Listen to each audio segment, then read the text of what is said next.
सियासी घमासान लगातार बढ़ रहा है। जामताड़ा में प्रेस कॉन्फ्रेंस सीता सोरेन की तरफ से की गई, जिन्होंने कहा कि जानबूझकर ऐसी हरकत की गई। अगर मेरे पति आज जिंदा होते तो इस तरह की बातें इरफान अंसारी नहीं करते। उन्होंने दुख जताया, वो भावुक भी नजर आए।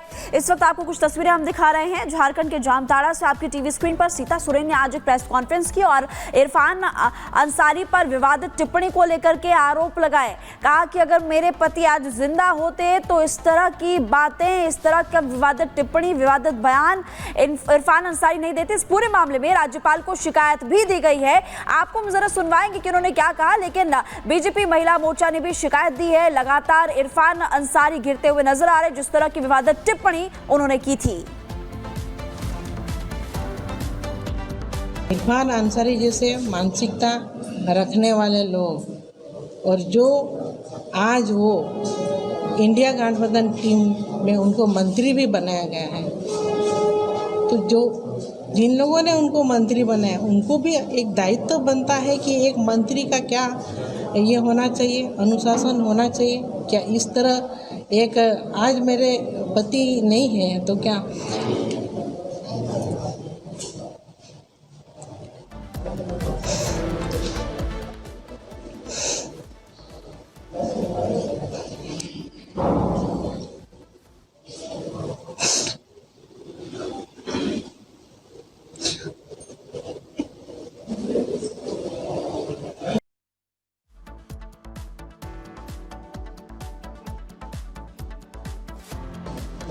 तो सीता सोरेन को देख रहे हैं कि किस तरीके से वो रोते हुए दिखाई दे रही है, भावुक हो गई सीता सोरेन यहाँ पर, और उनकी ओर से जो बातें कही गई हैं। हालांकि इसके बाद अब बीजेपी भी हमलावर है इरफान अंसारी को लेकर, और उनका ये कहना है कि सीता का अपमान नहीं सहेंगे वो यहाँ पे, और उनकी ओर से शिकायत भी दर्ज करवाई जाएगी। तस्वीर दिखा रहे हैं आपको, हम देखिए किस तरीके से प्रेस कॉन्फ्रेंस करते हुए जो सीता सोरेन है वो भावुक हो गई है। हालांकि अब इस मुद्दे को लेकर के कांग्रेस पर हमलावर है बीजेपी, और बीजेपी ने कहा है कि कांग्रेस का ये चरित्र है जहां पर एक महिला का अपमान किया जाता है, अभद्र बातें कही जाती हैं, अभद्र टिप्पणी कही जाती है, और इरफान अंसारी को लेकर के, उनके बयान को लेकर के अब बीजेपी जो है वो यहाँ पे हमलावर है कांग्रेस के ऊपर। और जब सीता सोरेन भावुक हुई मंच से प्रेस कॉन्फ्रेंस करते वक्त, तो स्थानीय महिलाओं ने क्या कुछ कहा है सुनवाते हैं आपको।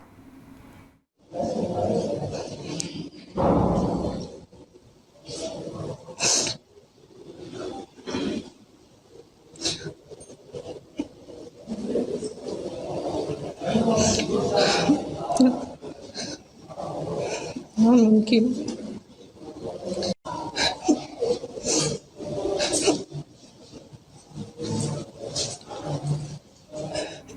तो सीता के अपमान को लेकर सियासी घमासान भी शुरू हो गया है। असम के मुख्यमंत्री हिमंता ने इस मुद्दे को लेकर बड़ा बयान दिया है और ये कहा कि इरफान अंसारी को चुनाव में जनता सबक सिखाएगी। हिमंता की ओर से ये बड़ा बयान दिया गया और ये कहा गया कि जो इरफान का बयान है वो निंदनीय है, और चुनाव में अब जनता इरफान अंसारी के बयान पर अब उनको सबक सिखाएगी। और उनकी ओर से यह भी कहा गया, हिमंता की ओर से, कि दरअसल ये जो बयान है वो निंदनीय है।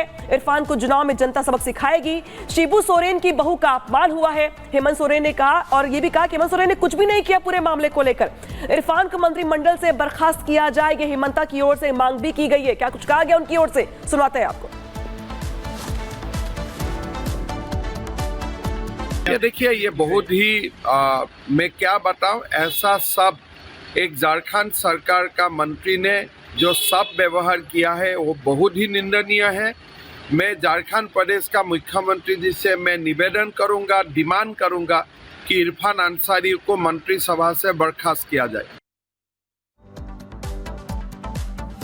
तो साफ तौर पर यह कहा गया है असम के सीएम के द्वारा कि इरफान अंसारी को मंत्री पद से बर्खास्त किया जाए। आप तस्वीरों में देख सकते हैं सीता सोरेन को रोते हुए।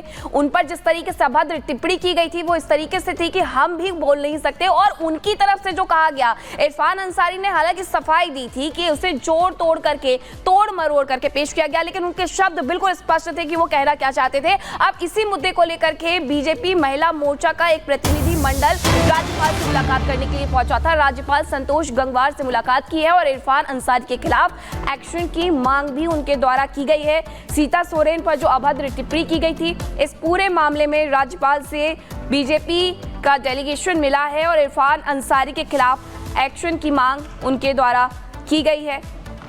इरफान अंसारी को लेकर के अब लगातार सियासत भी हो रही है कि उन्होंने जिस तरीके से एक महिला पर टिप्पणी की, उन्हें शर्म आनी चाहिए, माफ़ी मांगनी चाहिए, लेकिन माफ़ी मांगने की बजाय वो ये कह रहे हैं कि उनके बयान को तोड़ मरोड़ करके पेश किया गया, जबकि उनके शब्द स्पष्ट थे, उनका लहजा स्पष्ट था, वो जो कहना चाहते थे वही दिखाया गया और वही समझा गया, लेकिन अब वो अपने बयान से मुकर रहे हैं। दूसरी तरफ सीता सोरेन जो कि हेमंत सोरेन की भाभी है, पिछले दिनों जेएमएम छोड़ करके बीजेपी में शामिल हुई थी, उन्होंने भी साफ तौर पर रोते हुए कहा है कि अगर मेरे पति आज जिंदा होते तो मेरे साथ इस तरीके से नहीं होता। और देखिए इरफान अंसारी की तरफ से एक्स पर पोस्ट भी किया गया जिसमें वो कह रहे हैं कि मैं बेदाग हूँ, मेरी कोई गलती नहीं है, मैं ईमानदार हूँ, अपनी माँ के नाम भी चिट्ठी लिखी है। आपको बताएंगे कि एक्स पर उनकी तरफ से क्या पोस्ट किया गया है, लेकिन अभद्र टिप्पणी मामले को लेकर अब इरफान अंसारी भी एक्स पर पोस्ट करते हुए लिख रहे हैं कि मैं ईमानदार हूँ और इसके अलावा ये भी कह रहे हैं कि रिकॉर्ड वोटों से जीतूंगा। इरफान अंसारी एक्स पर पोस्ट इस वक्त हम आपको दिखा रहे हैं और इसमें अपनी माँ के नाम उन्होंने चिट्ठी लिखी है जिसमें कह रहे हैं कि मैं बेदाग हूँ, मैं ईमानदार हूँ। और यहाँ पर आप पढ़ सकते हैं कि माँ तेरे बेटे पर गलत आरोप लगाकर उसका मनोबल तोड़ने का प्रयास किया गया। वो ये कह रहे हैं कि जानबूझकर मनोबल तोड़ने की कोशिश की जा रही है और आगे कह रहे हैं कि बेईमान, जालसाजी, धोखेबाजी, फरेब और करोपिश से डरने वाला मैं नहीं हूँ। तो वो ये कह रहे हैं कि मैं रिकॉर्ड वोटों से जीत कर आऊंगा। आप लास्ट में लाइन देख सकते हैं, अपनी माँ के नाम उन्होंने चिट्ठी लिखी है जिसमें वो खुद को बेदाग, इसके अलावा ईमानदार बता रहे हैं, कह रहे हैं कि रिकॉर्ड वोटों से मैं जीत कर पक्का आऊंगा।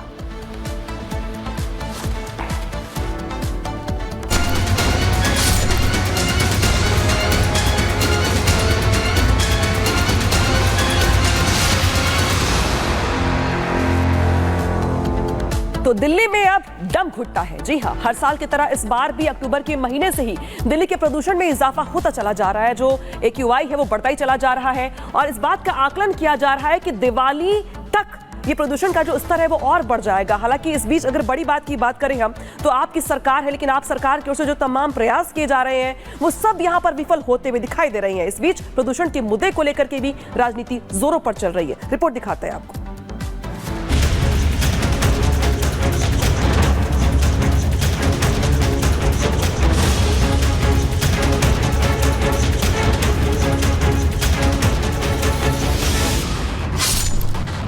खतरे में जीवन,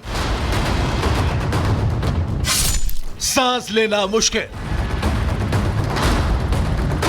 धुंध में लिपटी दिल्ली, AQI 400 पार, चैन की सांस कब लेगी दिल्ली? देश की राजधानी दिल्ली की हवा दिवाली से पहले बेहद जहरीली हो चुकी है। आज सुबह 6 बजे 24 घंटे का औसत AQI 265 रहा। ये रविवार की तुलना में 90 अंक कम